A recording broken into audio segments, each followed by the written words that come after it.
परत एकदा कलावंतणीच्या दगडात कोरून काढलेल्या पायऱ्या.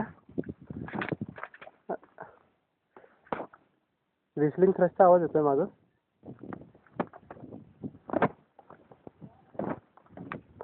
फार सुंदर पायऱ्या बनवलेल्या आहेत.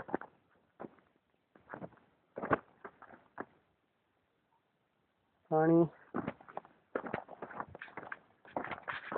मगाशी मी सांगितलं समोरचा प्रबळगड फारच प्रचंड मोठा असा प्रबळगड आहे. लोक इको काढतात. ऐकू येतच असेल. काही ना आपले पूर्वज आठवत असतील ज्या प्रकारे आवाज काढतात त्यावरून असं वाटतंय.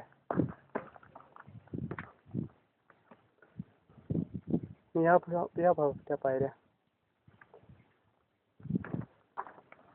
म्हणजे एखाद्या क्षणी असं संभ्रम उत्पन्न होतं की पुढची पायरी कुठे आहे. त्यामुळे जरा बघून जायला लागतं.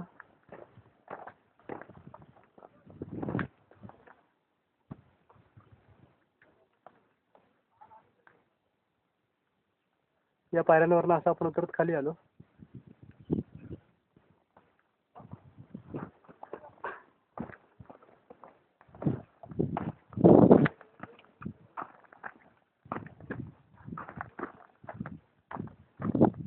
ही प्रबळगडाची अति सुंदर व्हॅली.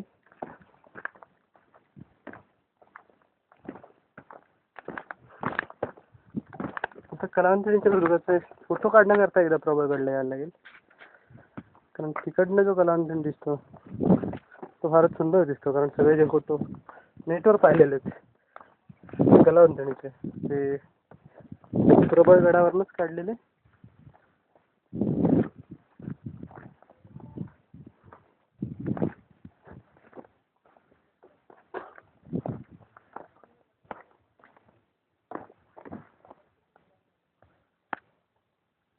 फारच सुंदर. एखाद्या मंदिराला जाणाऱ्या पायऱ्या असतात. असा हा सैनिकी चेकपोस्ट प्रबळगडाच्या संरक्षणासाठी.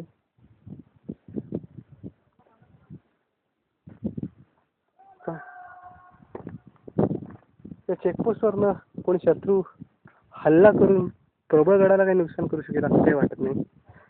कारण मध्ये डीप व्हॅली आणि असे अवघड अशी वाट प्रबळगडाकडे इथून कोणी जात असेल असंही वाटत नाही.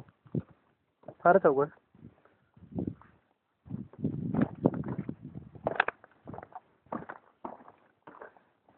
हे सगळ्या पायऱ्यांचा आपण एक व्हिडिओ असा बनवण्याचा प्रयत्न करतोय.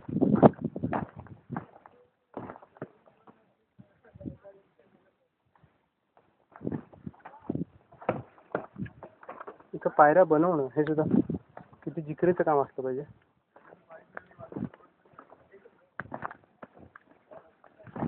एका अर्थाने फक्त मेहनत हेच त्या काळातलं ध्येय असल्यामुळे अथक अशी कामं आपल्या पूर्वजांनी करून ठेवलीत.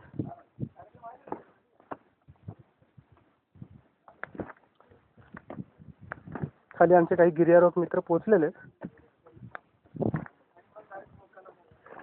त्यांचे आता संध्याकाळचे प्लॅन चालू आहेत. कोण बरिस्ताला जाणार आहे, कोण मोकाला जाणार आहे.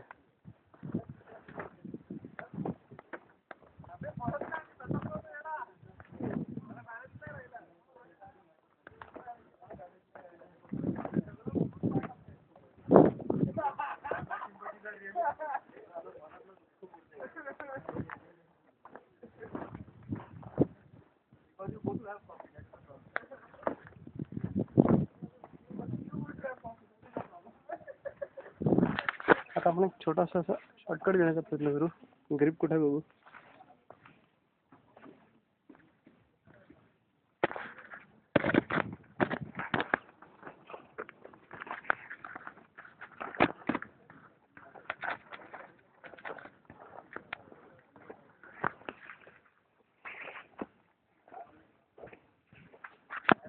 आणि परत पायऱ्यांकडे.